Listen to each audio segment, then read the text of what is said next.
You'll improve your listening today because we're going back to our school days to remember some of the great and not so great times we had when we were at school.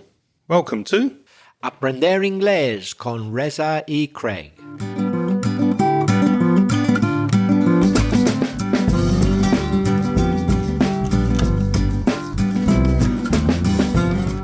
Hello, and if you're a new listener to the podcast, you're very, very welcome. My name's Craig. And my name's Reza.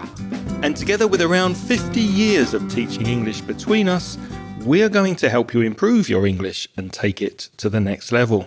How are you, Reza? Good to see you. You too. I'm very well.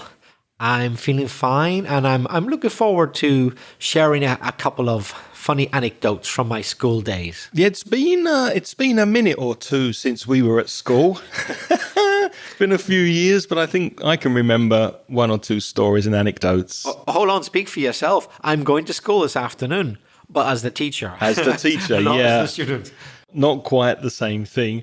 But before we focus on the main topic of today's podcast, we have a message from Sonia. I don't know if you remember Sonia, Reza. She's originally from Catalonia, but spent quite a lot of time in Berlin. I do remember her because I remember answering her before in another episode, I think, when I told her that I had lived in Berlin for a little while. That's right. Well, now she's back in Catalonia and she sent us a voice message.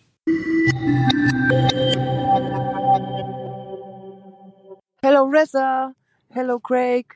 I don't know if you can remember me. I'm Sonia. I was living in Berlin during the pandemic, but I moved out 1 year ago and I'm in Catalonia again. And I cannot practice my English here almost. And I'm start to listen to you again, and I'm very happy to do that again. And I just want to ask you if you can do an episode about camping stuff, motorhomes, all these kinds of things, because I just buy one from 1984, a really old one, motorhome, and then I don't understand the instructions in English, and I want to understand the parts of my new motorhome. Thank you, guys.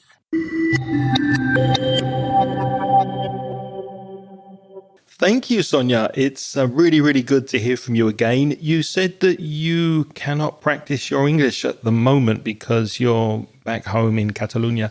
Well, I'll remind you that if you are interested in joining the course that I do, the conversation course, you're welcome to send me an email, craig@inglespodcast.com. Let me know if you're interested, if anybody is interested in joining the conversation group, and I will send you details. But it's really good to hear from you again. Yes, good to hear from you again, Sonia. I hope you've brought back with you some nice memories from Berlin. And I'm very interested to know about your camper van. Is it a Volkswagen camper van? Could it be? You said it was from 1980 something. Were they still making them then? I'm not sure. But it's always been a dream of mine to own a Volkswagen camper van. It's got to be a Volkswagen camper van. There's no other cooler camper van that's ever been made. Would you agree? Yes, I do agree. In fact, I can see you when you retire traveling around Europe and traveling around Spain in an old camper van. Is that something you thought about? Do you fancy going on a motorhome or camper van holiday? I'd love to do that. But you know what? I wouldn't rely on a camper van as my only vehicle. I would have to be rich enough when I'm older to have my own car to get around as well as a camper van, because they do break down a lot. That's the only thing about them, particularly if it's an old 60s, 70s, or possibly 80s VW camper van. It's an old engine and it's going to give problems. But hey, it's a miracle they're still going. That shows you how well they were made in the first place. Sonia, you said, I just buy one. Remember to use the past. I would use the present perfect with that because you used the word just. I would say, I've just bought one.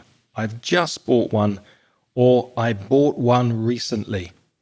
And if you want some vocabulary and help with camping words and expressions, go to episode 176 that we did about camping, inglespodcast.com/176. And in that episode, we also included links for recommended places to camp in Europe and in the UK.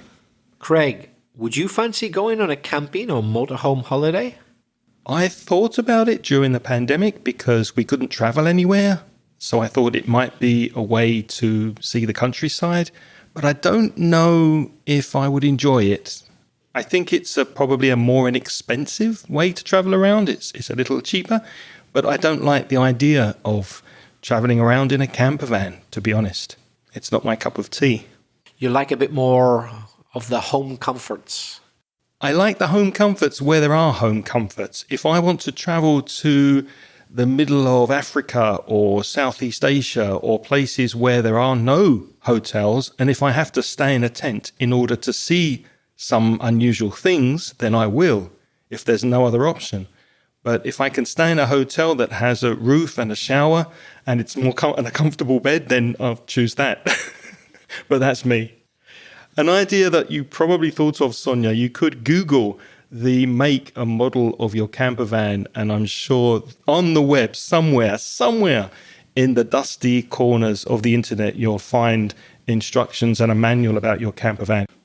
Next, we have a voice message from friend of the show, Montse, and she has a wonderful story about education and school days because Montse is a teacher. Before we listen to Montse's story, there are one or two words that we'd like to explain that will help you understand the story a little better. A musical instrument, flute, is central and important in Montse's story. So F-L-U-T-E, the flute. And when we speak about musical instruments, we often use the article the piano, the guitar, the flute is something that is played in Montse's story. She also mentioned an unusual, to say the least, Catalan tradition of them putting a small character in the nativity play at Christmas who relieves himself. In other words, he defecates. He goes to the toilet. In the nativity play, I know it's hard to believe. If you're listening from South America or some other country, you might not know about this. In Spain, people know, but you might not. It's true. They put a character defecating, relieving himself in the Christmas nativity scene. It's incredible, but true. And where do you defecate? I mean, where does it actually come from? It comes from your rear. And that's the word that Montse uses in her story, R-E-A-R, rear, which is behind you. Your backside is also a nice word to use, or more informal, your bum, B-U-M. And lastly, Montse used a very good expression. She talked about it being a jaw-dropping experience. So your jaw is the bit around your mouth that moves up and down so you can eat and talk. Speak. So if something is jaw-dropping, imagine your mouth's closed, but it's so surprising that the jaw opens. So the bottom jaw drops. You know, you go, oh, in shock. What? And your jaw opens. So jaw-dropping. So surprising that you open your mouth involuntarily as a result. And there was one more expression I really liked right at the end. And Montse speaks about to play a prank. A prank is like a joke. You play a prank. That's the collocation. You play a joke on someone. So playing a prank is also central to Montse's story. So here it is.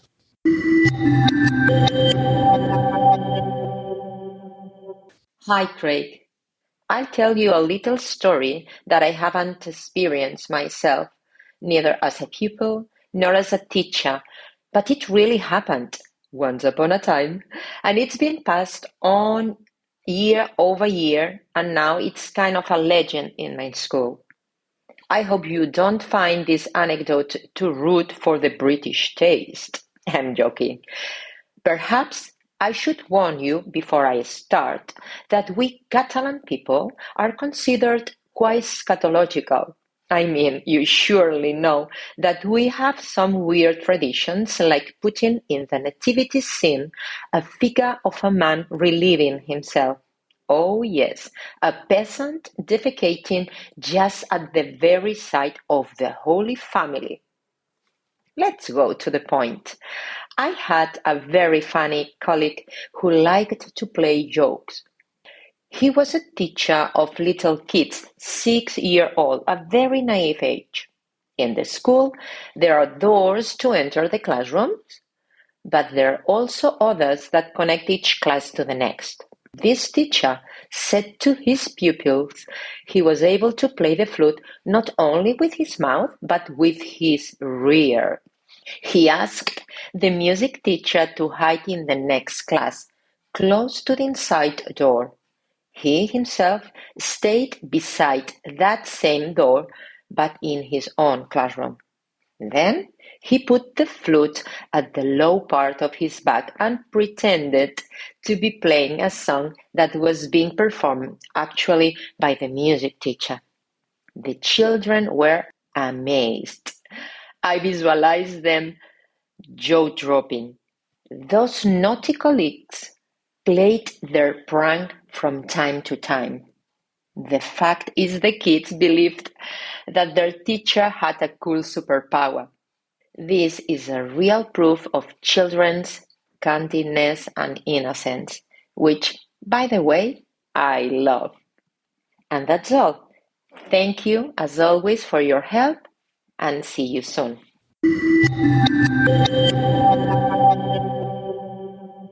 You think he's a role model? Yes, this teacher who pretended to play the flute using his rear end, he's a role model. He's incredibly funny.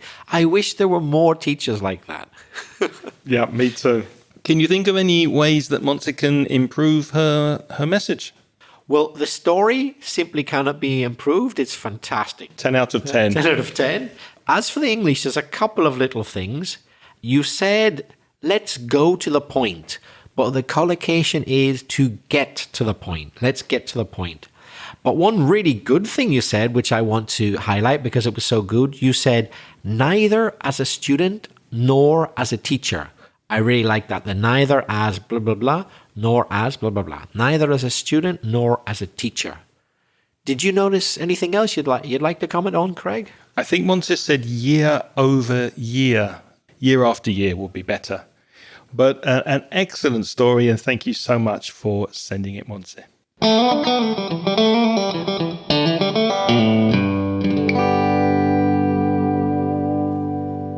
So now let's focus on the main topic of today's podcast, based on Montse's lovely story, and that's school vocabulary and stories from school. Let's quickly revise some different types of schools, Areza, that there are in the UK, in case people can't quite remember what they are. Well, I'm sure everybody has no problem understanding primary school. That's the first school, the primary, the first school. Not the secondary, which is the second school. The primary school is the first one you go to. And in the UK, that will mean from about 5 years old to 11 years old, approximately. Then after that, you go to secondary school. But there are lots of types of secondary school. Some people call it high school. Particularly in American English, they like to call it high school. But there are different types of secondary school or high school in the UK. There's a thing that we call a comprehensive school. By comprehensive, we mean that it covers all levels and all backgrounds. Comprehensive. So in the one class, there could be people of different abilities, and there could be rich people, poor people. Because it's free, anybody can go. The next term I've got for you is an unusual one, if you're not familiar with it. Grammar school. Is that where you only learn grammar? I can understand why people would think that, but it doesn't mean that. In a grammar school, you learn lots of different subjects, and there'll be traditional schools, and they'll have a high level of education, and it won't be easy to get in there. You might have to have passed some exams when you were 11 at a high level, Or maybe another possibility is your brother or sister went there before you. They're very interested in continuing down the family line. That's the sort of things you have to do, either simply be intelligent or have had family members go there to get into a grammar school, because they're quite exclusive. Did you go to a grammar school or comprehensive? Grammar school. I went to a grammar school. I did it the lucky way. I passed an exam when I was 11. I didn't have to pay to go. That's another thing. You can have neither brothers or sisters nor have passed an exam, but simply pay and they'll let you in as well. But I was lucky I passed. So a grammar school is not a state school. A state school, S-T-A-T-E, state, government, the country, is what it suggest, run by the government. Yeah, it's not private. It's not a grammar school. The Spanish equivalent to a grammar school is concertado. Concertado. So yes, the state pays for some aspects and controls some or maybe even most aspects of the school. It's not completely independent, but they have the right to do certain things. Let me give you an example. Many grammar schools, but not all, are religious. Yeah. In a 100% purely run state school, you can't be religious. It's not permitted. It's illegal. You can't say, oh, this is a Catholic school with a Catholic ethos. You can't do that in a state school. In a grammar school, you can if you like. You can say, yeah, okay, we're open to people, but let it be known that there's a Catholic ethos here, and we give religion, for example, a lot of prominence. So they have certain amount of independence to do their own things. That's a grammar school. I went to a grammar school, although things have probably changed since then. But in the UK, the grammar school was free. It was all boys. We had to wear a school uniform. And then after a certain amount of time, it changed to a comprehensive. The syllabus changed slightly. Girls were allowed, whereas before it was all boys. So it changed and I was caught in the middle. But both school systems were free. We didn't pay.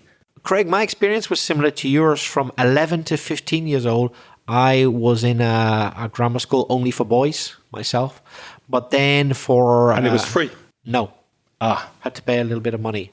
And then I changed grammar school in sixth form the last 2 years, and I went to one which was mixed. And I also had to pay money, but less money. And there lies the key. I think the rules are this. A grammar school can charge money if it wants, but it doesn't have to. And some charge more than others, and some don't charge at all, but they can. So in Belfast, I went to 2 different grammar schools, and they both charged different amounts of money to go. And the second one was much, much, much cheaper than the first. Whereas if you go to a state school, they're not allowed to charge you anything at all. Right. So grammar school, state school, not the same. And here's where it gets really confusing. A public school is not a state school. Now, you would think it is, but it isn't. It's a false friend to translate it as colegio público. It's not. Colegio público is state school. A public school is not at all state-run. It's definitely a type of private school. In fact, public schools are the most elite schools in the United Kingdom. You couldn't get more country to a state school than a public school. They're at the opposite end of the spectrum. You'll probably have to pay a lot of money to send your child to a public school. Public schools are very old schools, and public schools are, I think, if not 100%, mostly filled with boarders. They're a type of boarding school. That means the students actually live there. They sleep there. They may accept some students who come and go by day students, but there are some public schools where it's 100% boarding or mostly boarding. Having said that, some grammar schools accept boarders as well. In the grammar school I went to in sixth form, there were people who boarded. There were some boarding pupils. But you didn't sleep there. You went home. You were a day student. I was a day student, but there were some boarders. Quite a few from Malaysia, by the way, and China.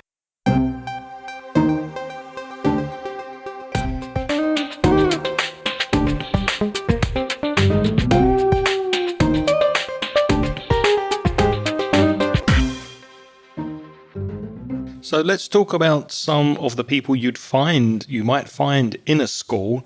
The person who is in charge, the manager, if it's a man, will be the headmaster. If it's a woman, it will be the headmistress. And to have a global term, more politically correct, you could just say head teacher or the principal of the school. And at my school, we also had somebody who was second in command, and that was the deputy head or the deputy head teacher. Deputy head, or you can also say, in my school, they called that person the vice principal as well. Deputy head or vice principal. Yeah. Other very important people that you'll find in school are the dinner ladies. I probably shouldn't use the term ladies, but they do tend to be ladies, and that's what people say, but it could be men. But I'm talking about the people who are usually ladies, or the majority, who help prepare the dinner. Or no, they don't help prepare the dinner. I'm wrong. They prepare the dinner. And serve it. And serve it for the kids in the school canteen. And in the school I went to, the primary school I went to, the dinner ladies also kind of looked after the kids a bit in the playground. The dinner ladies did a bit of that as well. Was it the same in your school? Yeah, they used to keep an eye on us. To keep an eye on someone is to vigilate, to make sure that nothing bad was happening, make sure there were no accidents or blood anywhere, no fights, etc. During break time, obviously when you have a break, go out and play football, play games in the playground, the area where you're allowed to play. Now, if I spoke to you, Craig, of a period, but at school, or maybe even a double period, what am I talking about? A period will be the time allocated for a lesson. That could be 40 minutes, 45 minutes, 50 minutes, whatever. And often we had double periods. So we had double chemistry, for example, 2 classes pushed together. So a double period of games or a double period of physics. Now, when I went to school, it's probably changed since then. The way we used to classify secondary school was to talk about different forms. So first form, your first year, first form, second, third, fourth, fifth. And then, confusingly, the last 2 years, instead of calling them 6th and 7th, they called them lower 6th and upper 6th. So whatever form you were in, you were a former. So if you're in first form, you're a first former. If you're in upper 6th form, you're an upper 6th former. Was it the same in your school? Yeah, and I never quite understood it because upper form or upper 6 was a year and lower 6 was a year. So it didn't make sense to have upper and lower. Why not have 2 separate years, 6 and 7? I think I might have an answer for that because they were the non-obligatory years. They were the optional years. In the UK, you only have to study up to the end of 5th form. 16. Yeah, and then 6th form is optional and it can be 1 or 2 years. Maybe that's why. That could Makes be the sense. reason. So yeah, you'd study from 16 to 18 in those optional years. Sometimes there's a person who is very responsible, a responsible student, a person who is quite organized and quite studious, which is a person who studies well and gets good grades or good marks when they take exams and tests. And that person could be a prefect or a head boy or a head girl. And that's a very good position to have, especially when you leave school and you apply for a job, because that is a position of responsibility with extra duties. Were you head boy at your school? I certainly was not. I was neither a prefect nor head boy, who's the number 1 prefect, not at all. I'm sure you were a teacher's pet, though. I get the feeling that you were very studious and you worked hard at school and the teachers liked you. Is that right? The teacher's pet, the one the teacher likes. No, that's not true. In fact, I was quite irritating as a kid to the teachers. I know I'm still irritating, but in a different way. I used to misbehave quite a lot. So I was definitely not a teacher's pet. In fact, I misbehaved so much that sometimes I was kept behind after school. I was kept in detention, not as a prisoner. I didn't commit crimes. But if you're in detention or kept behind after school, it means you've been naughty, you've been bad, and as a punishment, you have to stay extra time after school. Were you ever kept behind? I was kept behind a couple of times. I wasn't very naughty. I didn't misbehave a lot. But on the other hand, I wasn't a SWOT. SWOT. A SWOT is a student who studies really hard, who is very attentive to the teachers, always does the homework, maybe does more homework than they should do, and is very well prepared for tests and exams. And there's a phrasal verb that goes with that word SWOT, to swat up on something. So if you swat up on English grammar, you study English grammar a lot. If you swat up on chemistry, you read a lot of chemistry books and memorize lots of things about chemistry. So the adjective is swotty. You're a very swotty kind of person. Now, the class SWOT irritated some people. They didn't like the fact that that person was always studying and so concerned about their results. But that person was not nearly half as annoying as the class bully, a person universally hated by most people in the class. So this word bully, B-U-L-L-Y, has got into Spanish language. You talk about bullying, the same as us. So the class bully is the person who makes life difficult for other people, maybe by making fun of them, maybe by physically abusing them. They might make you lose things. They might steal things from you. They might push you over. All sorts of things. Nobody liked the class bully. We often use bully to bully in the passive. So were you bullied at school? And not really, not regularly. I think like everybody, virtually all kids who've ever been to school have received some kind of bullying at some stage, but I wasn't regularly bullied, no. What about you? No, the same. I thought I was quite clever because I made friends with the bullies. I was always a part of the crowd that used to bully other people just so that I wouldn't be bullied. And I kept out of trouble and I wasn't hit very often or bullied because my friends were the bullies. Craig, did you ever play truant? Because the bullies are quite often people who think they're tough. They like to do risky things. They might play truant or to bunk off, you can say, or in American English, to cut class. That means when you should be in class, but you just don't go. Did you ever play truant? Occasionally, there was a chip shop. And when I was in the sixth form, it was easy to bunk off a double period or bunk off a class and go outside the school and buy a bag of chips and have a chat with your friends. But we'd only be away for an hour or two and then go back to class. Just before I left school, when I was old enough to get served in a pub, then, yeah, we would bunk off, play truant and go and have a beer, for sure. Not every day, but occasionally. What about you? Yes, I bunked off the odd class from time to time. And I remember once getting caught bunking off class, and I was smoking as well. And you were definitely not allowed to smoke in school uniform. Let's remember that all British and Irish schools have uniforms. So it's very easy to identify you. You can't pretend you're not a student at that school because you got the uniform on. And when a teacher from that school then sees you smoking, you're in big trouble. So I got detention for that. Bunking off and smoking.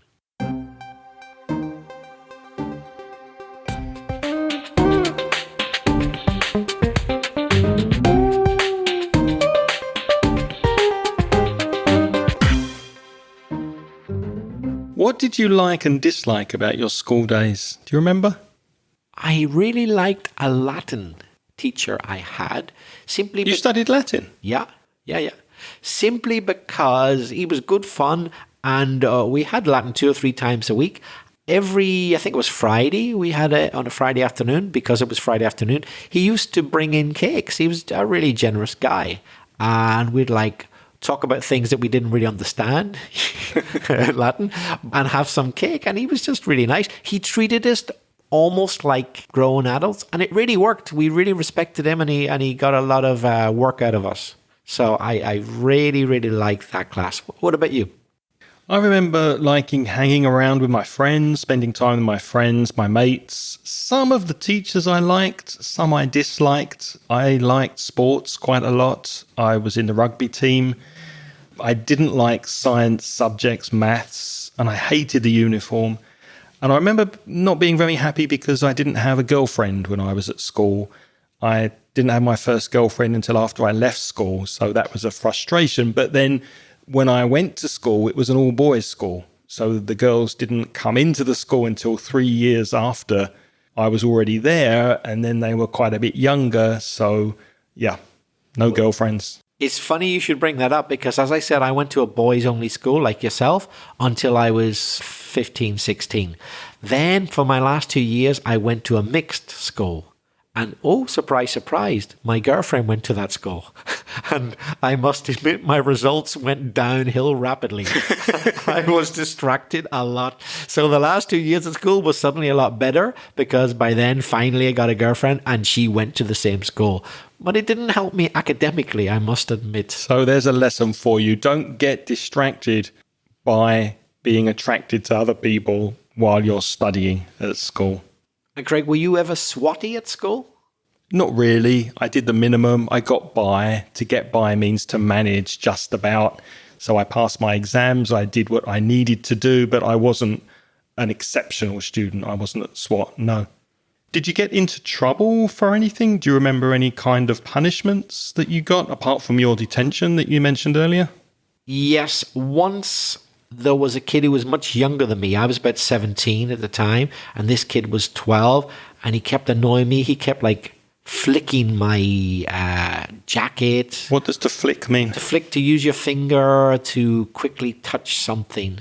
Say you're smoking, and you want the ash to fall from a cigarette, you can quickly touch the cigarette, you flick it with your finger, and the ash, the burning grey bit will fall. So he kept flicking my clothes. I said, look, this is really annoying. Will you stop doing this? And he just kept doing it and doing it and doing it. So I grabbed him and hurled him, threw him quickly into a door. And he hurt himself. And people saw it and they went and told a teacher. And I got called to the headmaster's office and he told me off. And he said, this is terrible. You better not do anything like that again. And you have to stay in detention for a couple of hours. I deserved that because really I used violence. And I shouldn't have. Yeah. But boy, did he annoy me, that kid. But later became really good friends. I said I was sorry. And I used to run into him in the bus, that kid. Run into him with your car? No, run into him in the bus.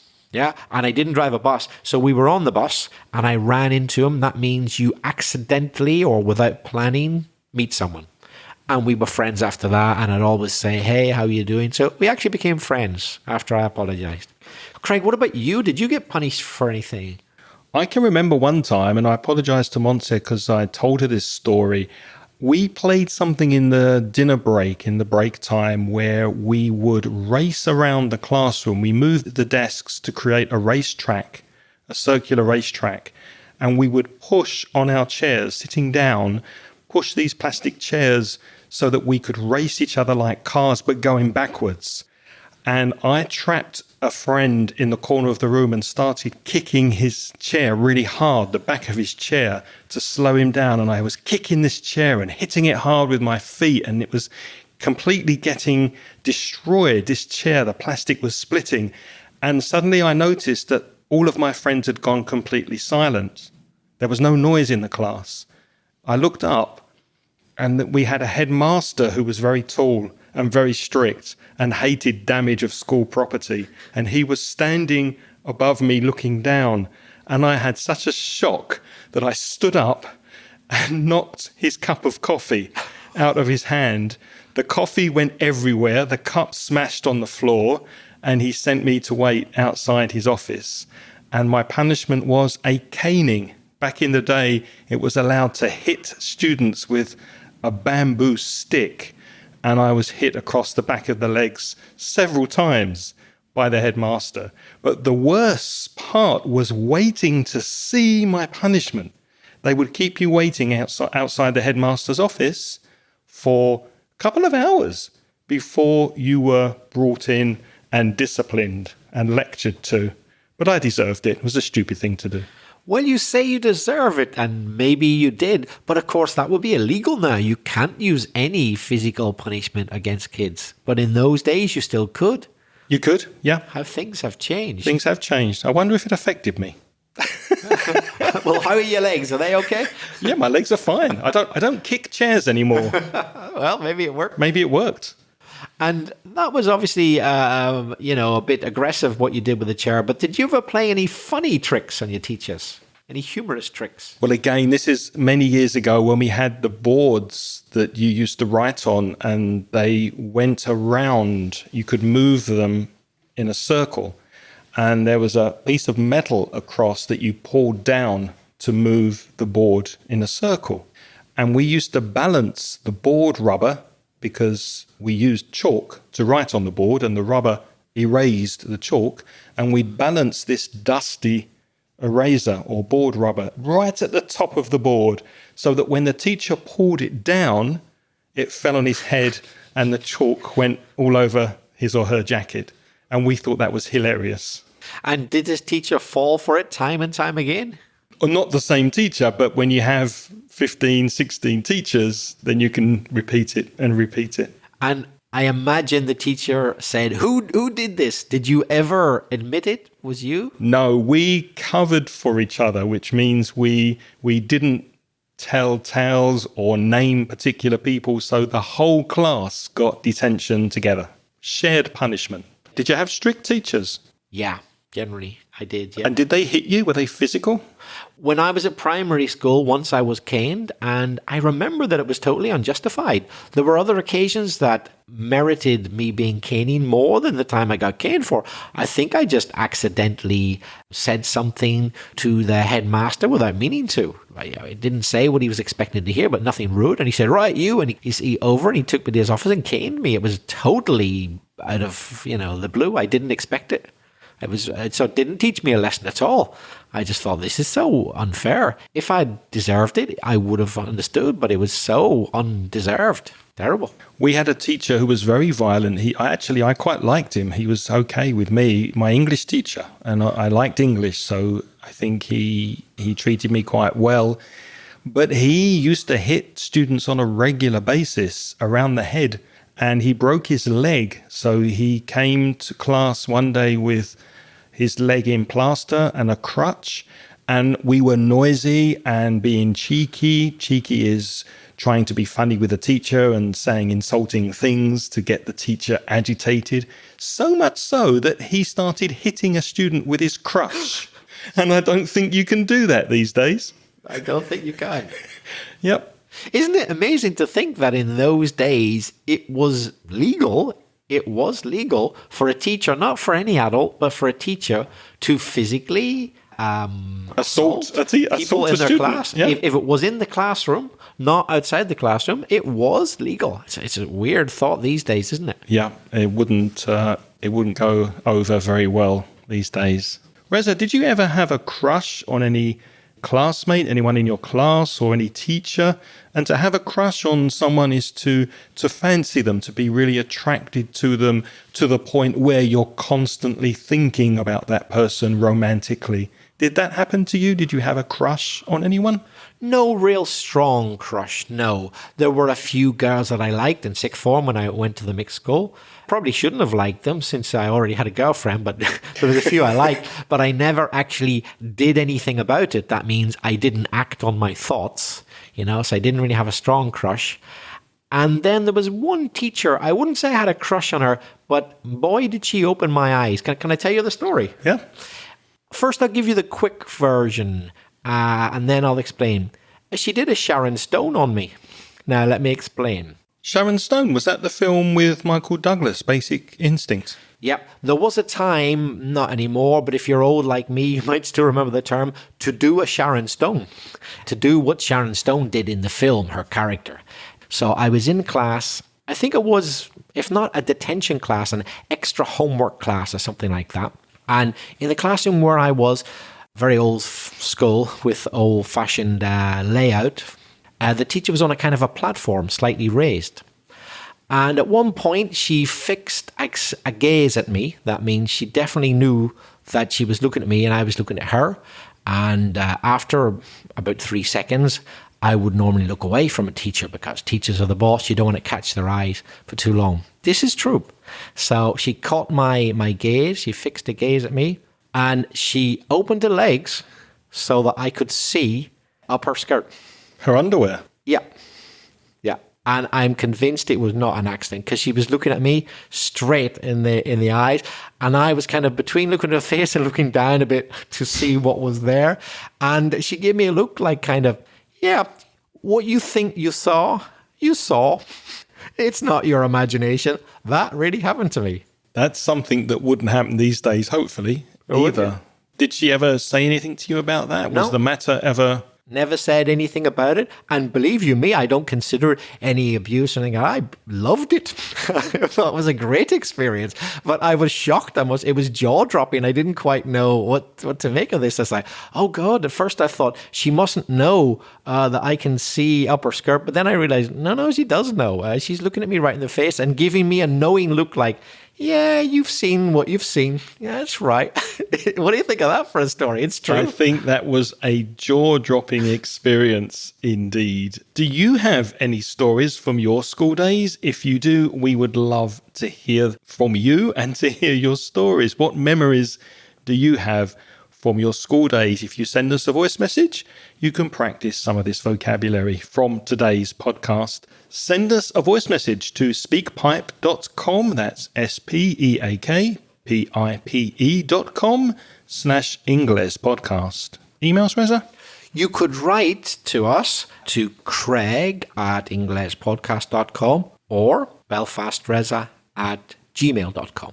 And this podcast is sponsored in part by mansioningles.com. You can visit the online store at store.mansioningles.net, where you will find some paid courses to help you improve your English. As always, we'd like to say thank you to those people who support us by sponsoring us on the Patreon scheme. What they do is donate as little as $1.50 per month. The 50 cents is to cover the tax.